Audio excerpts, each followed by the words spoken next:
تشلاسونه راخلو د دوی د ګمرکاتو نه پوښتنه وکړي. 15 اگست 2021 کو صدر اشرف غنی افغانستان سے فرار ہو گئے اور حکومت گر گئی. طالبان نے کابل کا کنٹرول سنبھال لیا. وہی گروہ جسے امریکی قیادت والی اتحادی افواج نے 2001 میں معزول کر دیا تھا. This did unfold more quickly than we had anticipated.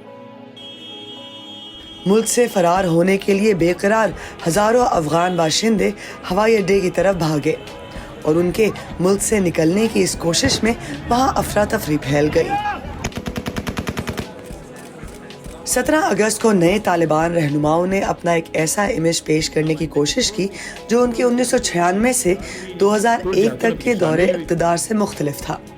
انہوں نے وعدہ کیا کہ افغانستان کو ستمبر 2001 کی طرح دوسرے ممالک پر حملہ کرنے کے لیے استعمال نہیں کیا جائے گا، اور انہوں نے اسلام کے دائرہ کار کے اندر رہتے ہوئے خواتین کے کام کرنے اور تعلیم حاصل کرنے کے حقوق کی حفاظت کا عزم بھی کیا. 26 اگست کو داعش خراسان نے ہوائی اڈے کے باہر ایک حملے میں 170 شہریوں اور 13 امریکی سیکیورٹی اہلکاروں کو ہلاک کر دیا. 31 اگست کو امریکہ کے آخری فوجی دستے افغانستان سے نکل گئے، جس سے 20 سالہ جنگ کا خاتمہ ہوا. امریکہ نے اس جنگ پر $20 کھرب سے زیادہ خرچ کیا اور 6000 سے زیادہ فوجی اہلکار اور کانٹریکٹرز ہلاک ہوئے. ہزاروں افراد جنہوں نے ان برسوں کے دوران امریکہ کی مدد کی تھی وہ اب بھی افغانستان میں پھنسے ہوئے ہیں. وزیر خارجہ اینٹنی بلنکن نے وعدہ کیا کہ واشنگٹن انہیں وہاں سے نکالنے کے لیے کام کرے گا. طالبان کی حکومت کے پہلے ہفتوں میں بہت سی افغان خواتین نے مساوی حقوق کا مطالبہ کرتے ہوئے احتجاج کیا. 7 ستمبر کو طالبان نے نئی نگراں حکومت کا اعلان کیا. اقوام متحدہ کی پابندیوں کی فہرست میں شامل محمد حسن اخند کو حکومت کے سربراہ کے طور پر چنا گیا. سراج الدین حقانی جو FBI کی انتہائی مطلوب افراد کی فہرست میں شامل ہیں، انہیں وزیر داخلہ نامزد کیا گیا. طالبان کی نئی حکومت سے پہلے قائم ہونے والے خواتین کے حقوق اور ترقی کے محکمے وزارت خواتین کا کوئی ذکر نہیں کیا گیا. بین الاقوامی برادری کے انخلاء کے ساتھ ہی انسانی ہمدردی کی بنیاد پر دی جانے والی امداد بھی بند ہو گئی اور افغانستان میں خوراک کا بحران مزید سنگین ہو گیا. افغان معیشت زوال کا شکار ہوئی، جس میں امریکہ کی جانب سے افغان مرکزی بینک کے $9.5 ارب کے اثاثوں کا منجمد کرنا بھی شامل ہے.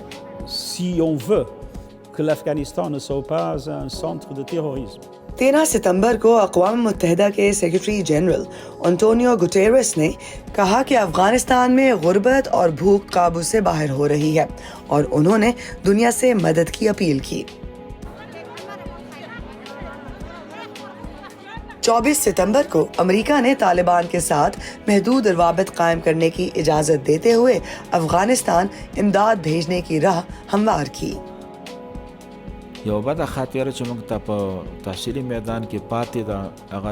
خواتین کے حقوق کے تحفظ کے وعدوں کے باوجود طالبان نے 26 دسمبر کو خواتین کے کسی مرد کے ساتھ کے بغیر 72 کلومیٹر سے زیادہ سفر کرنے پر پابندی لگا دی.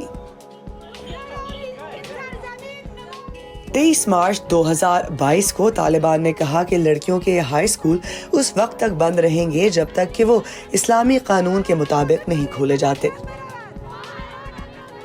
7 مئی کو طالبان نے خواتین کو سر سے پاؤں تک پردہ کرنے کا حکم دے دیا.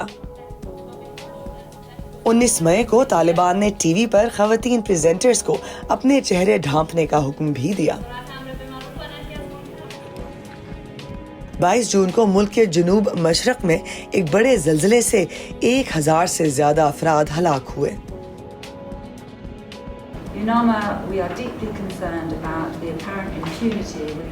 20 جولائی کو اقوام متحدہ کی ایک رپورٹ کے مطابق افغانستان کی تقریباً 60% آبادی کو انسانی ہمدردی پر مبنی امداد کی ضرورت ہے. اقوام متحدہ کی رپورٹ میں نئی حکومت پر ماورائے عدالت ہلاکتوں، اذیت رسانی اور غیر قانونی حراستوں سمیت انسانی حقوق کی خلاف ورزیوں کا بھی الزام لگایا گیا۔ رپورٹ کے مطابق طالبان کے اقتدار کا سب سے قابل ذکر پہلو خواتین کے حقوق کو آہستہ آہستہ ختم کرنا ہے۔ طالبان کے اقتدار میں آنے کے بعد 2020 کے وسط تک تقریباً 79,000 افغان مہاجرین امریکہ میں آباد ہو چکے ہیں۔ مزید ہزاروں افراد کاغذی کارروائی کے عمل کے لیے امریکہ سے باہر انتظار کر رہے ہیں۔ 31 جولائی کی صبح القاعدہ کے سرکردہ رہنما ایمن الظواہری کابل میں ایک امریکی ڈرون حملے میں مارے گئے۔ السلام علیکم ورحمۃ اللہ وبرکاتہ۔ طالبان کی حکمرانی کے 1 سال بعد کسی بھی ملک نے طالبان کی حکومت کو باضابطہ طور پر ابھی تک تسلیم نہیں کیا ہے۔